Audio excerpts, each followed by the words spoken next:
आपका नाम क्या है मेरा नाम अंशुमान मिश्रा है। और अभी पढ़ाई क्या कर रहे हैं? बी.कॉम फर्स्ट ईयर में है। क्या सपना है?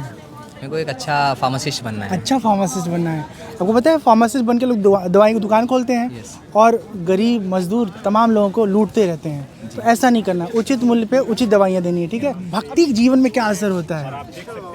भक्ति क्या है कि मतलब हम भरोसा करते हैं कि हाँ भगवान है, हम उसमें लीन रहते हैं। पर भक्ति इम्पोर्टेंट है, करनी भी चाहिए, जिससे हमारा दिमाग संतुलन अच्छा रहता है। लोगों से संवाद कर रहे बहुत हैं। सुंदर। महाराज जी ये बताएं, आपसे मुलाकात तो हमारी पहले भी है, लेकिन इस बार आप अलग रंग में आए हैं। डिजिटल बाबा का जो स्वरूप है उसको आपने हाईटेक कर लिया है।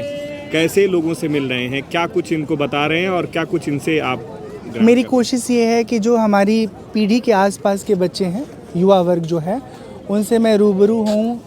उनके मन में क्या कुछ चल रहा है कुंभ को लेके, धर्म को लेके, आध्यात्म को लेकर के, क्या ठीक समझ है, क्या उसमें और संशोधन की आवश्यकता है, उस पर बात करें। कुछ उन्हें सुने, कुछ उन्हें अपनी सुनाएं और इस तरह से हम कहीं ना कहीं ये समझाने की कोशिश करें ना कि जीवन में हमें धर्म का भी पालन करना है, हमें अपने आप को आध्यात्मिक भी रखना है। संसार की चकाचौंध में आगे बढ़ने के इस भागदौड़ में हम कई बार अपने आप को भूलते जा रहे हैं, खुद को खोते चले जा रहे हैं। ये बताइए, जब तमाम संत महात्मा जो हैं अखाड़ों में, मठ में, शिविरों में अपने धुनी रमाए हुए हैं, कह सकते हैं कि 13 जनवरी का वो इंतज़ार कर रहे हैं, पौष पूर्णिमा स्नान पर्व का, और उसके पहले आप अपने हाथों में इस तरीके का माइक लिए हैं।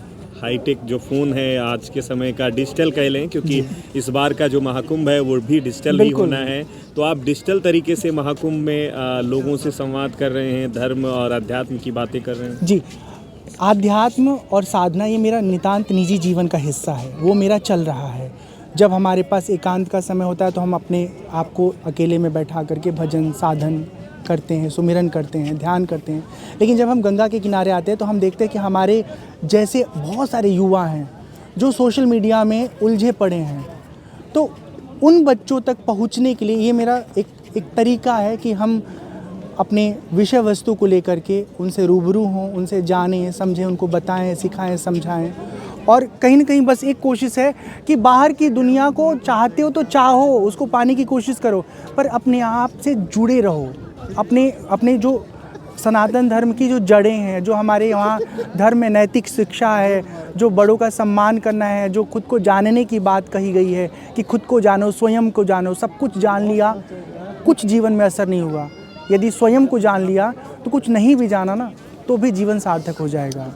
डिजिटल तरीके से क्या कुछ खास रहने वाला है इस बार के महाकुंभ में? क्या कुछ खास आप देख रहे हैं? क्योंकि डिजिटल युग से आप जुड़े हैं, तमाम संत नहीं जुड़े हैं, लेकिन आप जुड़े हैं, तो आप बेहतर तरीके से इसका व्याख्यान करें। डिजिटल युग का सबसे बड़ा प्रभाव ये है कि इस कुंभ में जहाँ पर अधिक से अधिक उम्र के लोग आते थे, वो डिजिटल जो इम्पैक्ट है इस कुंभ का ना, उसके कारण बहुत सारे युवा आएंगे और यहाँ आ करके वो साधु संतों के जीवन को जब देखेंगे, उनसे बात करेंगे, तो उन्हें समझ में आएगा कि हमारे सनातन धर्म में अलग अलग संप्रदाय हैं, अलग अलग पंथ हैं, उनकी जीवन शैली, उनकी साधना शैली अलग अलग है। और कहीं न कहीं जो चौथे पन में जा कर के हम संन्यास लेते हैं, धर्म के मार्ग पर एक मतलब निष्ठावान होकर चलते हैं, उसकी प्रेरणा उसे युवा अवस्था से ही मिलनी शुरू हो जाएगी। तो ये डिजिटलाइजेशन के कारण जो संन्यास आश्रम है, चौथेपन का जो आश्रम है, उसके साथ युवा वर्ग आसानी से जुड़ पाएगा और अपने जीवन के आरंभ में ही वो स्वयं को आध्यात्मिकता के साथ जीवन जब जिएगा तो उसका जीवन बाहर और अंदर दोनों संतुलित रहेगा। इस महाकुंभ में आप कुछ खास देख रहे हैं डिजिटल अगर नज़रिए से देखें तो? संप्रेषण का जब से सुंदर इफ़ेक्टिव साधन है वह है सोशल मीडिया। तो अगर कोई नहीं आ पा रहा है किसी भी कारण से, तो कुंभ के इस भव्यता को, दिव्यता को, इस आयोजन को, इसमें जो उद्देश्य होता है शामिल होने को लेकर के, वो सब कुछ अपने घर पे बैठे बैठे पल पल की खबरें, कुछ हमारे ज़रिए, कुछ आपके ज़रिए, लोग जानते रहेंगे, देखते रहेंगे। बिल्कुल। देखिए, बहुत धन्यवाद। ये हमारे साथ स्वामी रामशंकर जो डिजिटल बाबा के नाम से। तो ये बताओ कि प्रयागराज के घाटों पर अपने जीवन में कभी तनाव का अनुभव करते हैं?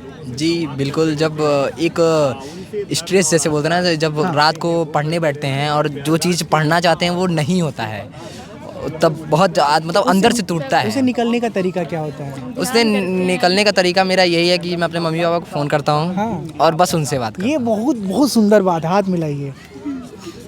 कई बार जब हम मतलब भ्रम की स्थिति में होते हैं, जब हमें कोई रास्ता है, हम अपनी ही उम्र के किसी दोस्त को फ़ोन करते हैं जिसके भी जिसके जीवन में भी ज्ञान का वही धरातल जो हमारा आपका है।